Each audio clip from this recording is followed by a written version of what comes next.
आप देख रहे हैं डार्क फाइल्स। तो चलिए बढ़ते हैं आज की इस कहानी की ओर। बहुत दिनों से मैं अपनी लेखनी के साथ अपने भूतों की दुनिया से दूर रहा, पर कल रात मुझे नींद न आने से बेहद ही बेचैनी सी महसूस हो रही थी। बहुत दिनों बाद अपने दोस्त असलम की याद हो आई। असलम मेरे बचपन का दोस्त ढाका में अपने परिवार के साथ एक फ्लैट में रहता था। उससे आखिरी बार बात हुई थी कोई 4 महीने पहले, जब हम दोनों साथ में ढाका से कोई 200 मील की दूर एक छोटे से कस्बे में किसी कारण से गए थे। वहां से निकलते निकलते तकरीबन शाम के 4 बज गए थे। दोनों आखिरी पैसेंजर के पहले डिब्बे में बैठे थे। डिब्बा तकरीबन खाली ही था। हमारे अलावा कोई 4 या 5 लोग रहे होंगे, वो भी अगले कुछ स्टेशनों में उतर गए। अब उस डिब्बे में हम एकदम अकेले थे। चूंकि ट्रेन पैसेंजर थी और बहुत ही धीमी थी, हम बाहर को देखते हुए आपस में इधर उधर की बात कर रहे थे। शाम हो जाने से उजाला काफी कम हो चला था और तब भी बोगी की लाइटें नहीं जली थी। बोगी में अंधेरा कुछ ज्यादा ही बढ़ चला था। बहुत देर से असलम चुप बैठा था, किसी सोच में डूबा हुआ। मैं भी अपने विचार में डूबा हुआ था कि असलम ने अचानक से एक सवाल किया। बनर्जी दा, आप आत्मा पर विश्वास करते हैं? उसका सवाल इतना अचानक था कि मैं चौंक गया। उसकी ओर देखा तो उस बढ़ते अंधेरे में उसका चेहरा एकदम सफेद हो रहा था और वो अपने आप में ही डूबा हुआ था। तो मैंने कहा, ठीक से बता नहीं सकता हूं क्योंकि मुझे कभी उनका एहसास नहीं हुआ। फिर वो उसकी सोच में वापस डूब गया। ढाका पहुंचते पहुंचते तकरीबन 11 बज चुके थे और स्टेशन से हम दोनों अलग होकर अपने अपने घर के लिए चले गए। उसके बाद मैं अपने काम में इतना मग्न हो गया कि इस बात को मैं बिल्कुल भूल ही गया। कोई 3 महीने बाद एक दिन शाम को असलम के अब्बा का फोन आया। वो किसी कारण से बेहद परेशान होकर फोन पर अजीब सी बात कर रहे थे। मैं जो मतलब निकाल पाया वो ये था कि वो उसी वक्त मुझे अपने घर पर आने को कह रहे थे। मैं उसी वक्त उनके घर के लिए निकल गया। उनका घर कुछ दूर था और मुझे कोई रिक्शा ना मिलने से पहुंचने में तकरीबन 1 घंटा लग गया। घर पहुंचने पर देखा आसपास वालों की भीड़ थी, पुलिस भी आई थी। अंदर असलम की लाश पड़ी थी। उसके गले में पड़ी रस्सी से ये साफ था कि उसने खुदकुशी कर ली। पुलिस तफ्तीश में जुटी हुई थी और उन्हें असलम के टेबल पर मेरे नाम का लिखा एक पत्र मिला जो बंद था और उस पर साफ लिखा था कि वो पत्र मेरे अलावा कोई और ना खोले। इसलिए पुलिस मुझे बुलाना चाहती थी और इसीलिए असलम के अब्बा ने मुझे फ़ोन कर दिया था। मैं तेजी से अंदर की ओर भागा। वहाँ की स्थिति मुझे बेहद विचलित कर दी। मेरे सामने ज़मीन पर उतार कर रखा मेरे दोस्त का मृत शरीर, गले में अभी तक पड़ी वो रस्सी का टुकड़ा जिसको काटकर उसे पंखे से उतारा गया था। बाकी हिस्सा पंखे पर ही था। मेरा सिर बुरी तरह से घूमने लगा। मैं अपने पास खड़े पुलिस वाले को पकड़कर लटक गया। थोड़ी देर बाद मुझे होश आया तो मैंने खुद को सोफे पर पाया। शर्ट पूरी गीली थी, शायद पानी का छींटा गया था। मैं उठ बैठा तो इंस्पेक्टर ने सीधे अपना सवाल किया कि मैं असलम को कैसे और कब से जानता हूँ, मेरी पिछली मुलाकात कब हुई थी, क्या बातें हुई, क्या उसने किसी परेशानी के बारे में बताया था। उन्हें सवालों का जवाब देते हुए मुझे याद आया वो बेतुका सवाल आत्मा देखने के बारे में। मैंने वो भी पुलिस को बताया। अब वो लोग उस पत्र को ले आए और खोलकर पढ़ने को कहा। पत्र खोलते ही लगा जैसे मैं एक बार फिर से उस ट्रेन में पहुंच गया। उसमें लिखा था, बैनर्जी दा, मैं आपको उस दिन से कुछ कह नहीं सका और जिसके कारण मैं बहुत ही परेशान हो रहा था, तो अब वही कहानी लिख रहा हूँ। आगे असलम ने लिखा था, मैं तकरीबन 7 महीने पहले जब वीरपुर गांव में गया था और कुछ दिनों के लिए वहाँ अपने काम के लिए रुक गया। वहाँ मेरे साथ एक आदमी रहीम काम करता था। वो अपने पिता हकीम खां के साथ रहता था। एक दिन हमारे ऑफिस से कुछ रकम चोरी हो गई थी और रहीम को उसके इल्ज़ाम में बर्खास्त कर दिया जाता है। वो बहुत ही मन्नतें करता है पर मालिक कुछ भी नहीं सुनते हैं। जिस समय वो चोरी हुई थी उस समय हम लोग उस जगह से दूर दूसरी जगह काम कर रहे थे और मैं ही मालिक से ये बात बोलकर उसको इल्ज़ाम से मुक्त करवा सकता था, लेकिन मालिक के गर्म मिजाज से वाकिफ मैं उसको कोई मदद नहीं कर पाया। उसके बाद अगले दिन गांव के बाहर के बरगद पर उसकी लाश लटकी मिलती है और उसके अगले ही दिन उसके पिता की लाश भी उसी पेड़ पर लटकी मिलती है। सभी बहुत दुखी हो जाते हैं। मैं तकरीबन 2 दिन बाद एक बार जब उस इलाके से गुजर रहा था तो मैंने उन दोनों को उस पेड़ के नीचे बैठा देखा। दोनों ऊपर से तो मुझे दिख रहे थे पर उनका नीचे का हिस्सा मुझे नहीं दिख रहा था। मुझे देख दोनों मेरे पास आकर कहने लगे कि अगर मैं चाहता तो मालिक को समझा सकता था, लेकिन मैंने ऐसा नहीं किया। अब वो दोनों मुझे नहीं छोड़ने वाले हैं। उस दिन के बाद से वो रोज रात को आते हैं और मुझे सोने नहीं देते हैं। मैं बहुत सारे डॉक्टरों से भी मिला लेकिन ठीक नहीं हो पाया। मैं डर डर कर जीने को मजबूर हो गया था, इसलिए मैं आज अपनी ज़िंदगी ख़त्म कर रहा हूँ। पत्र बंद किया मैंने और मेरी आंखों से जैसे पानी की एक धारा सी बहने लगी।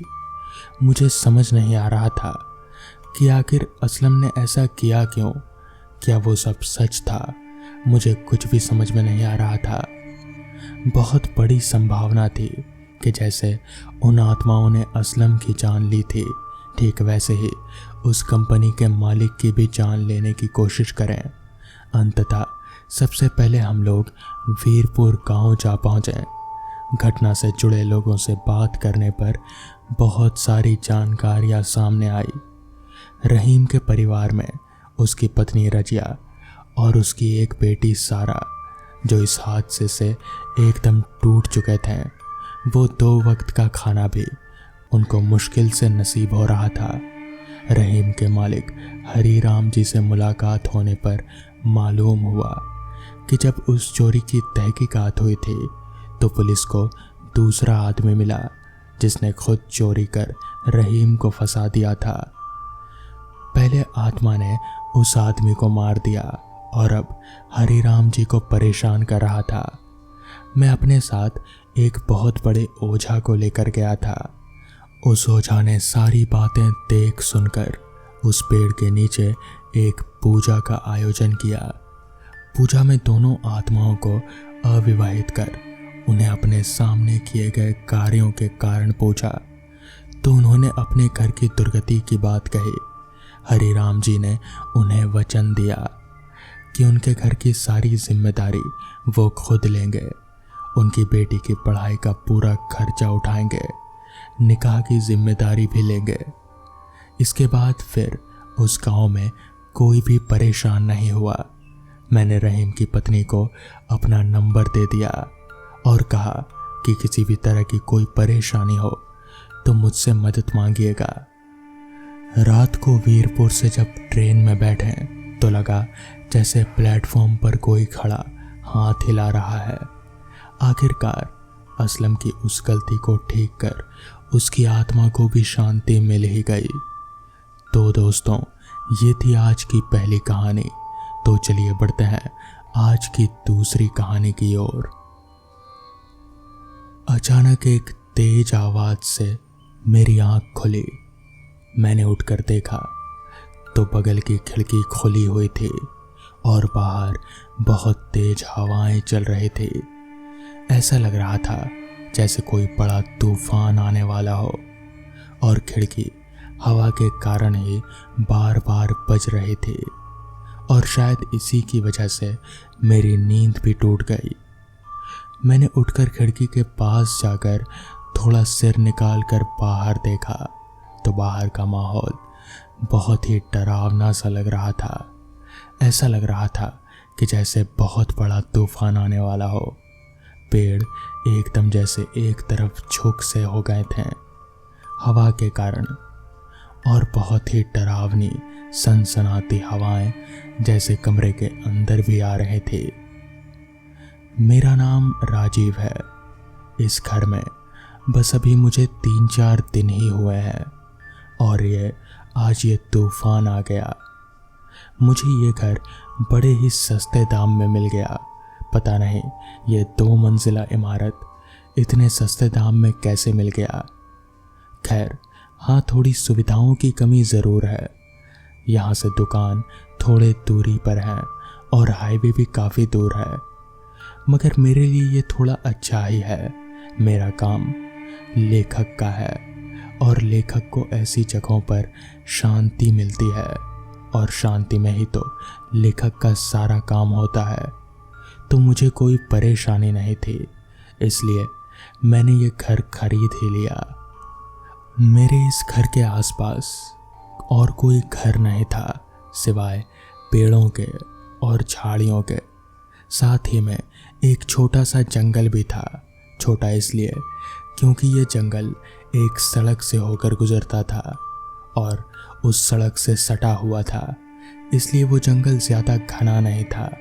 खैर मैं खिड़की से सिर निकाल कर अभी बाहर की हवाओं का मज़ा ले ही रहा था कि तभी मेरी नज़र वहीं पास ही में एक पेड़ के पास किसी चमकती सी चीज़ पर गई। मेरी नज़र उस चीज़ पर जैसे अटक सी गई। मुझे समझ नहीं आ रहा था। मैंने अपना सिर निकालकर घड़ी में वक्त देखा तो पाया कि रात के 2:30 बज रहे हैं। इतनी रात गए, भला उस पेड़ के पास ऐसी कौन सी चीज़ है जो इतनी चमक रही है, वो भी इस घनघोर अंधेरे में। मुझे कुछ भी समझ नहीं आ रहा था। मैंने वापस अपना सिर बढ़ाकर नीचे झांका तो पाया कि वो कोई चीज़ तो है, मगर वो अपने आप हिल भी रही है जैसे कोई इंसान हो, मगर किसी इंसान का शरीर इतना तो नहीं चमक सकता। मुझे समझ नहीं आ रहा था। मैं और गौर से देखने लगा, तभी उस चीज़ ने वापस से अपना शरीर हिलाया। मैं समझ गया कि ये कोई इंसान ही है, मगर इतनी रात में कोई इंसान यहाँ पर क्यों ही आएगा। तभी उस चीज़ ने एकदम से अपना सिर ऊपर उठाया तो पाया कि वो एक औरत है, एक खूबसूरत औरत जो कि साड़ी पहने मेरे घर के ठीक नीचे ही खड़ी है, एक पेड़ के पास। मुझे समझ नहीं आ रहा था कि आखिर वो है कौन और यहाँ क्या कर रही है। तभी मैंने उसे आवाज़ लगाया, कुछ चाहिए आपको? मगर नीचे से कोई जवाब नहीं आया। मैंने सोचा कि एक बार नीचे जाकर देखना चाहिए कि आखिर मामला क्या है।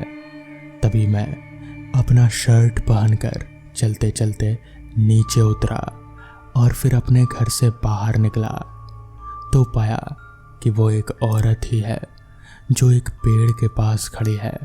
उसका सिर दूसरी तरफ था, मुझे सिर्फ उसकी पीठ ही दिख रहे थे। मैंने वापस से उसे आवाज़ लगाई, मगर उधर से कोई भी जवाब नहीं मिला। तो मैं चलते चलते उसके पास पहुंचा और मैंने फिर से एक बार आवाज़ दी, आपको कुछ चाहिए? तो वापस से भी कोई जवाब नहीं मिला। मुझे समझ नहीं आ रहा था कि कहीं ये कोई बहरी तो नहीं है, कोई आवाज़ क्यों नहीं दे रही। तभी मैंने उसके कंधे पर हाथ रखा और जैसे ही मैंने हाथ रखा कि एकदम से मेरा हाथ नीचे को सरक गया और उसके शरीर के आर पार हो गया। मुझे समझ नहीं आ रहा था कि आखिर ये हो कैसे सकता है। किसी इंसान के शरीर के आर पार किसी का हाथ कैसे निकल सकता है। तभी वो औरत एकदम से पीछे मुड़ी और उसका चेहरा देख मेरी सिट्टी बिट्टी गुल हो गई। उसकी आंखें एकदम लाल थी और चेहरे से जैसे खून टपक रहा था। उसका सर एक तरफ से पूरा फटा हुआ था। मुझे समझ नहीं आ रहा था कि ये क्या भला है। मैं ठिठक कर एकदम से नीचे गिर गया। वो औरत एकदम से मेरे करीब बढ़ने लगी। तभी मैंने जोर जोर से हनुमान चालीसा पढ़ना शुरू कर दिया और मेरे ऐसा करते ही वो औरत एकदम से दूर चली गई। जिसके बाद मैं भागता भागता अपने घर पहुंचा और दरवाज़ा बंद कर एकदम से अपने कमरे में जाकर बैठ गया। मुझे कुछ भी समझ नहीं आ रहा था कि अभी अभी ये हुआ क्या। अगले दिन सुबह मैंने अपने मकान मालिक से इस बारे में बात की। तब जाकर उसने बताया कि दरअसल कुछ साल पहले उस घर में एक औरत ने आत्महत्या की थी। दरअसल वो उस घर की बालकनी से नीचे कूद गई थी। इसकी वजह तो कोई नहीं जानता, पर लोग कहते हैं कि उसकी आत्मा आज भी वहीं भटकती है। उस दिन के बाद ही मैंने तुरंत ही वो घर छोड़ दिया। तो दोस्तों, ये थी आज की कहानियाँ। अगर आपको ये कहानियाँ पसंद आई हों तो वीडियो को लाइक और चैनल को सब्सक्राइब करना ना भूलें। तो मैं आपका दोस्त आर्यन जल्द ही मिलूँगा आपसे ऐसी ही नई कहानियों के साथ। तब तक के लिए अपना ख्याल रखें।